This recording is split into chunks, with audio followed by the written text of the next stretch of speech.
ખબરોમાં બન્યા રહેવા માટે બેલ આઇકોન દબાવો અને એબીપી અસ્મિતાને સબસ્ક્રાઇબ કરો। ભારતીય વાયુસેનાનો 28મો સ્થાપના દિવસ આજે ઉજવાઈ રહ્યો છે। એલએસી પર ચીન સામે પોતાની શક્તિ દર્શાવ્યા બાદ ભારતની હવાઈ શક્તિની ગર્જના આજે રાજધાની દિલ્હીની નજીક હિન્ડન એરબેઝ પર જોવા મળી। આ વખતે એરબેઝ ખાતે યોજાનારી ફ્લાય પાસ્ટમાં કુલ 56 વિમાન ભાગ લઈ રહ્યા છે, જેમાં Rafale, Sukhoi, MiG-29, Miraj, jaguar અને તેજસ પણ સામેલ છે। એરબેઝ પર ફ્લાય પાસ્ટમાં રાફેલ લડાકુ વિમાન જે મુખ્ય આકર્ષણનું કેન્દ્ર છે। હિન્ડન એરબેઝ પર આકાશમાંથી પેરાજમ્પ સાથે ફ્લાય પાસ્ટની શરૂઆત થશે। આ પેરાજમ્પમાં એરમેન ટ્રાન્સપોર્ટ એરક્રાફ્ટથી પેરાશૂટ જમ્પ કરશે।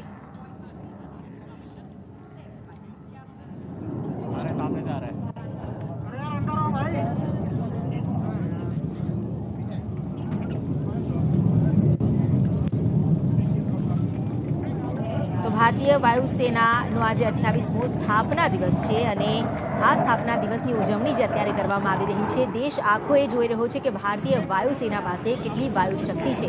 મહત્વની વાત એ છે કે આ વખતે રાફેલ પણ આ જે ફ્લાય પાસ્ટ છે તેમાં સામેલ થયું છે અને રાફેલના આવવાથી ભારતીય વાયુસેનાની શક્તિમાં વધારો થયો છે। દક્ષિણ એશિયામાં ભારત એકમાત્ર એવો દેશ છે કે જેની પાસે હવે વાયુસેનાની શક્તિ આટલી વધી ગઈ છે। હિન્ડન એરબેઝ પર આજે જ્યારે દરેક જે વાયુસેનાના શસ્ત્ર છે અને ખાસ કરીને જે એરક્રાફ્ટ છે તેનું ડેમોન્સ્ટ્રેશન કરવામાં આવશે। આ પ્રદર્શન, આ ફ્લાય પાસ્ટમાં રાફેલ એ મુખ્ય આકર્ષણનું કેન્દ્ર બનશે।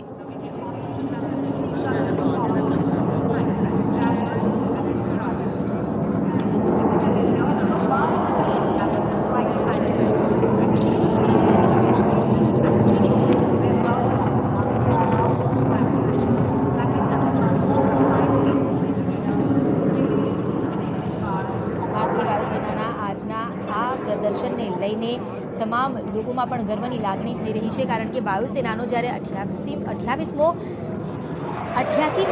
સ્થાપના દિવસ છે અને તેની ઉજવણી કરવામાં આવી રહી છે। આપણી પાસે પહેલા MiG-29, મિરાજ અને જગુઆર જેવા તો એરક્રાફ્ટ હતા જ, સાથે તેજસ અને સૌથી મહત્વનું રાફેલ જે હવે ભારતીય વાયુસેનામાં સામેલ થઈ ગયું છે। આ રાફેલ જે ભારતીય વાયુસેનાની સૌથી મોટી તાકાત માનવામાં આવી રહ્યું છે। 8 ઓક્ટોબર 1932ના રોજ ભારતીય વાયુસેનાની સ્થાપના થઈ હતી, એટલે આજે 88મો સ્થાપના દિવસ ઉજવવામાં આવી રહ્યો છે અને આ સ્થાપના દિવસની ઉજવણી એરફોર્સ ડે નિમિત્તે ફ્લાય પાસ્ટમાં રાફેલ સૌથી અગ્ર રહેશે। રાફેલ વિમાન ફ્લાય પાસ્ટમાં આકર્ષણનું કેન્દ્ર છે। ફ્લાય પાસ્ટમાં રાફેલ દુશ્મનોને પોતાની તાકાત બતાવશે। એરફોર્સ ડે નિમિત્તે ફ્લાય પાસ્ટમાં 56 વિમાનો ઉડાન ભરશે। હિન્ડન એરબેઝ પર આકાશમાંથી પેરાજમ્પ સાથે ફ્લાય પાસ્ટનો પ્રારંભ થશે। ફ્લાય પાસ્ટમાં 2 રાફેલ ફાઇટર જેટ ભાગ લેશે, 2 પૈકી 1 જે ઉડાન ભરશે તો સ્વદેશી ફાઇટર જેટ પણ ફ્લાય પાસ્ટ કરશે। જગુઆર અને MiG-29 પણ આજની આ ફ્લાય પાસ્ટમાં સામેલ છે। સુખોઈ સહિત 19 લડાકુ વિમાન ફ્લાય પાસ્ટમાં જોડાયા છે।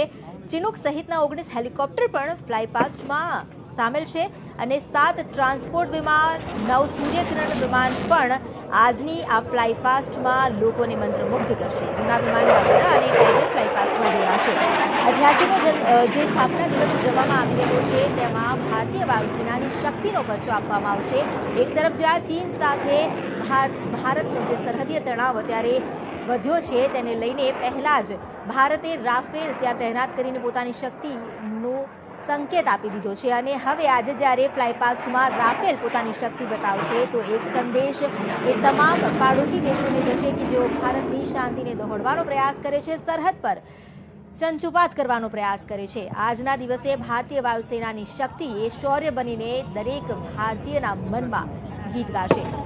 વાયુસેનાનો 88મો સ્થાપના દિવસ જે ઉજવાઈ રહ્યો છે, એરફોર્સ ડે નિમિત્તે આજે દિલ્હી નજીક હિન્ડન એરબેઝ પર ફ્લાય પાસ્ટનું આયોજન કરવામાં આવ્યું છે। ભારતીય વાયુસેનાના જવાનો કેટલા શૌર્યવાન છે અને આ તમામ શક્તિ તેમના હાથમાં છે, તે શક્તિનો ઉપયોગ પણ કેટલી સુપેરે કરી જાણે છે તે આ ફ્લાય પાસ્ટ બતાવી રહી છે। અલગ અલગ વિમાનો જે આકર્ષણનું કેન્દ્ર બન્યા છે, 2 રાફેલ ફાઇટર જેટ, રાફેલ વિમાન જે સૌથી વધુ મહત્વનો છે અને સૌથી વધારે મહત્વ એટલા માટે પણ છે કારણ કે આ વાયુસેનાની સૌથી મોટી તાકાત છે। हमारे साथ जुड़ाए गया है नीरज राजपूत। नीरज, फ्लाई पास्ट आज के दिन ये जो हो रही है सबसे ज्यादा महत्व राफेल पर है, सबकी नजरें टिकी है राफेल पर।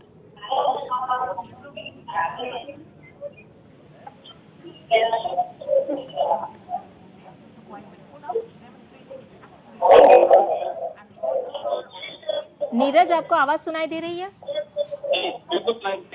जी नीरज, आज राफेल सबसे ज्यादा महत्वपूर्ण गिना जा रहा है, लोगों की नजरें भी टिकी है राफेल पर आज की ये फ्लाई पास्ट में।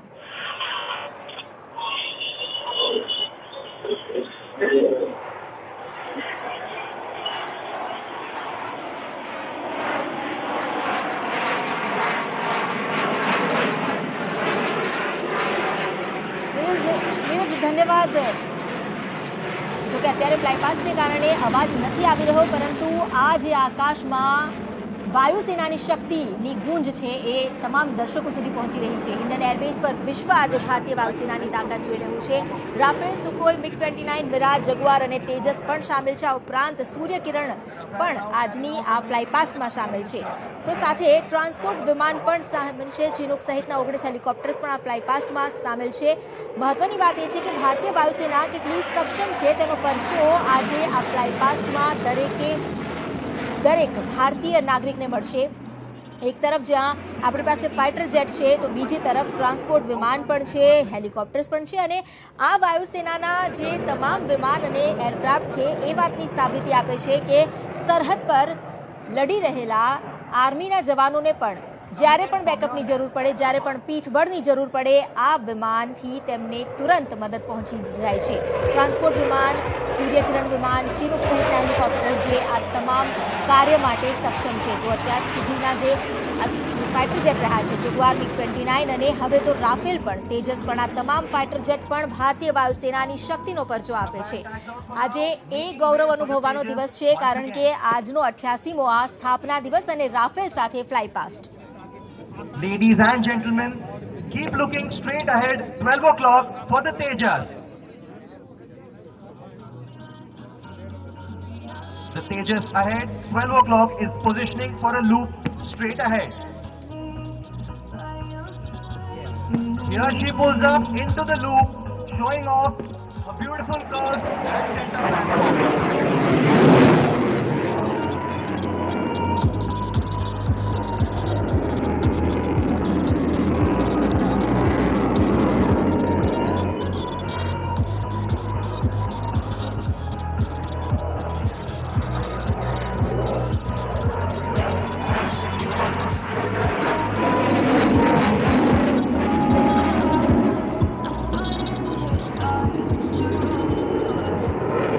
Now in a minimal radius turn, displaying its superior aerodynamic design and abilities.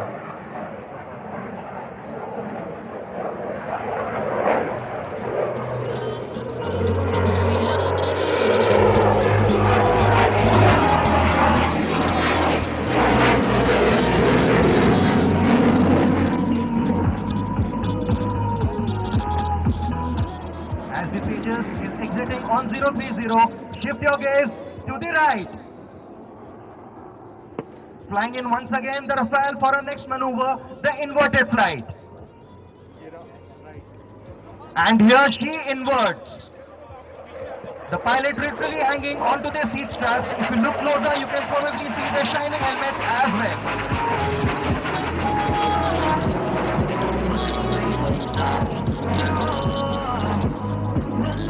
Now straightening and pitching up for a Cuban roll. Notice as she pulls up for a loop. Now rolling in an upright position to pull out reciprocal to his original direction. The Cuban roll can be used as a maneuver for weapon delivery.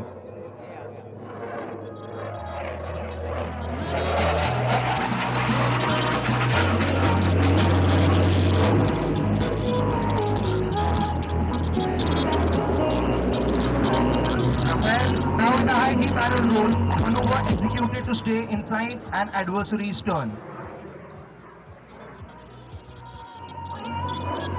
Rafale is now turning left and positioning straight ahead 12 o'clock for the final maneuver before she tags out of the arena, the vertical Charlie, wherein she will pull yonder, making way for the Tejas, doing a series of rapid rolls.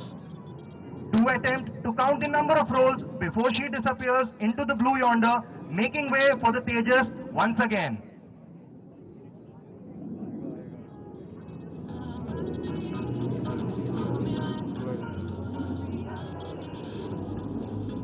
Indian airbase पर भारतीय वायुसेना की ताकत का परिचय दिखाई दे रहा है, ताकत का नमूना दिखाई दे रहा है। और सबसे बड़ी जो ताकत भारतीय वायुसेना की इस वक्त है वो रफाल लड़ाकू विमान है जो आसमान में गरज रहा है। और ये गर्जना जो है रफाल लड़ाकू विमान की जो हाल ही में भारतीय वायुसेना में शामिल हुए हैं, इनकी गर्जना LAC तक सुनाई दे रही है। और इसीलिए क्योंकि भारतीय वायुसेना की ताकत का जो ताकत जो है पूरी दुनिया ने वो देखी पिछले 5 महीने में लाइन ऑफ एक्चुअल कंट्रोल यानी LAC पर, जब ये देखिए और ये लड़ाकू विमान, ये भारतीय वायुसेना की ताकत है। भारतीय वायुसेना के जितने भी फ्रंट लाइन एयरक्राफ्ट है, चाहे रफाल लड़ाकू विमान जो हाल ही में फ्रांस से लिए गए हैं 5 रफाल लड़ाकू विमान, उनमें से जो 2 रफाल लड़ाकू विमान है वो फ्लाई पास में शामिल हुए हैं। इसके अलावा Sukhoi fighter jet, Mirage 2000, Jaguar, MiG-29 और सुखोई के साथ साथ जो Tejas light combat aircraft Tejas, वो भी इस फ्लाई पास में शामिल हुआ है।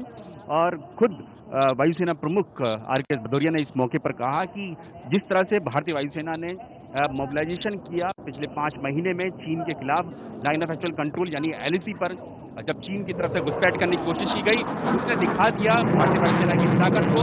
और भारतीय वायुसेना के किस तरह से प्रतिबद्ध है अपने देश की सीमाओं की रक्षा करने के लिए, थल सेना के साथ मिलकर मोबिलाइजेशन किया। और इसीलिए इस वायुसेना दिवस के मौके पर हिंडन एयरबेस पर जो भारतीय वायुसेना के जो ट्रांसपोर्ट एयरक्राफ्ट हैं, जो मिलिट्री ट्रांसपोर्ट एयरक्राफ्ट हैं, चाहे वो C-70 ग्लोबमास्टर हो, C-130J हो या फिर जो चिनोक हैवी लिफ्ट हेलीकॉप्टर्स हैं, इन सब का यहाँ पर प्रदर्शन किया गया, ये दिखाने के लिए कि किस तरह से भारतीय वायुसेना जो है रिएक्ट करती है। यानी कि अगर कोई जरूरत पड़ती है भारतीय वायुसेना को मोबिलाइज करने के लिए सैनिकों को, और जो टैंक हैं, तोप हैं, सैन्य साजो सामान है, उनको फ्रंट लाइन भेजना है, तो उसके लिए कितनी जल्दी जो है मोबिलाइज करती है अपने इन एसेट्स को, एयर एसेट्स को, वो सब यहाँ पर दिखाया गया है। साफ तौर से जो वायुसेना प्रमुख हैं उन्होंने ये भी कहा कि आगे भी वायुसेना के लिए चुनौती है और इसीलिए वायुसेना को बहुत स्ट्रांग बनने की जरूरत है, यानी कि मजबूत होने की जरूरत है ताकि आगे की चुनौतियों के लिए। और इसीलिए अगर हम स्टैटिक डिस्प्ले भी देखते हैं तो सामने बीचों बीच जो है रफाल लड़ाकू विमान है, जो कि इस बार की वायुसेना दिवस के मौके पर जो मुख्य आकर्षण है भारतीय वायुसेना की ताकत का, बिल्कुल बीच में खड़ा हुआ है। और उसके अगर बाईं तरफ देखेंगे तो मिराज 2000 एयरक्राफ्ट है जो कि बालाकोट एयर स्ट्राइक में इस्तेमाल हुआ था, वो भी फ्रांस का ही लड़ाकू विमान है। दाईं तरफ जो है वो स्वदेशी एयरक्राफ्ट है, लाइट कॉम्बैट एयरक्राफ्ट तेजस है, उसके बराबर में फिर जगुआर एयरक्राफ्ट है, सुखोई है, MiG-29 है, और ये सब लड़ाकू विमान यहाँ पर स्टैटिक डिस्प्ले में भी है, फ्लाई पास में भी इन्होंने हिस्सा लिया। और यही सब जो फाइटर जेट्स हैं, ये इस वक्त जो पिछले 5 महीनों से जो पूर्वी लद्दाख में खासतौर से लाइन ऑफ एक्चुअल कंट्रोल पर चीन के साथ जो तंत्र चल रही है, उसमें भी अपनी लगातार जो है हमारी सीमाएं जो है, सरहद जो है, उनकी सुरक्षा में तैनात हैं। दिन रात हम देखते हैं कॉम्बैट एयर पेट्रोलिंग करते हैं। और यहाँ पर इस वक्त हिंडन एयरबेस पर भी उन्होंने अपना करतब दिखाया। यहाँ पर जो रफाल लड़ाकू विमान हो या फिर तेजस हो, उन सब ने यहाँ पर अपना करतब दिखाया और दिखाया कि किस तरह से मैन्यूवर कर सकता है जरूरत पड़ने पर दुश्मन के खिलाफ डॉग फाइट में भी और दुश्मन पर हमला करने के लिए। और इसलिए यहाँ पर ये स्टैटिक डिस्प्ले में साथ ही हम लोग देखेंगे एवेक्स जो टोही विमान है, सबसे बाईं तरफ जो खड़े हुए हैं स्टैटिक डिस्प्ले में, वो एवेक्स विमान है जो कि निगरानी रखते हैं एयर स्पेस की। उसके बराबर में चिनूक हेलीकॉप्टर्स हैं जो अमेरिका से भारतीय वायुसेना ने लिए हैं। उसके बराबर में MiG-29 अपग्रेडेड एयरक्राफ्ट हैं। और फिर आकाश मिसाइल सिस्टम, ये मिसाइल सिस्टम जो है, ये सब भी भारत ने जो LAC line of actual control है वहाँ पर तैनात कर रखी है। वो इसलिए तैनात कर रखी है क्योंकि पिछले 5 महीने से भारत का चीन के साथ तनाव चल रहा है और लगातार इस तरह की कोशिश की जा रही थी चीन की तरफ से कि कोई मिस एडवेंचर ना हो, इसीलिए भारतीय वायुसेना ने अपनी पूरी ताकत। तो भारतीय वायुसेनाની શક્તિનું આજે પ્રદર્શન અને એ પણ શૌર્ય સાથે।